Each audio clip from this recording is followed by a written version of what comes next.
আসসালামু আলাইকুম সুপ্রিয় ফেসবুক বন্ধুরা,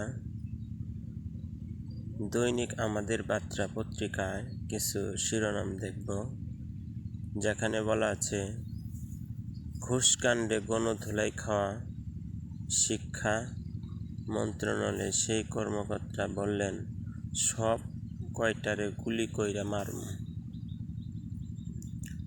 এবং আরেকটি হচ্ছে সরাসরি রাষ্ট্রপতি নির্বাচনের সুপারিশ সংস্কার কমিশনের।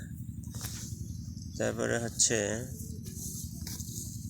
শিক্ষা ব্যবস্থায় চাকরি ছাড়াই কিছু ভাবতে পারি না, এটা গণশিক্ষা উপদেষ্টা।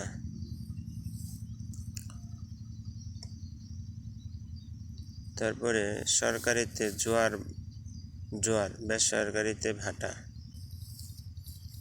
এখানে বাংলাদেশের কারিগরি শিক্ষা বোর্ডের একটি অ্যাডভান্স সার্টিফিকেট কোর্স ভর্তি বিজ্ঞপ্তি তারা প্রকাশ করেছে।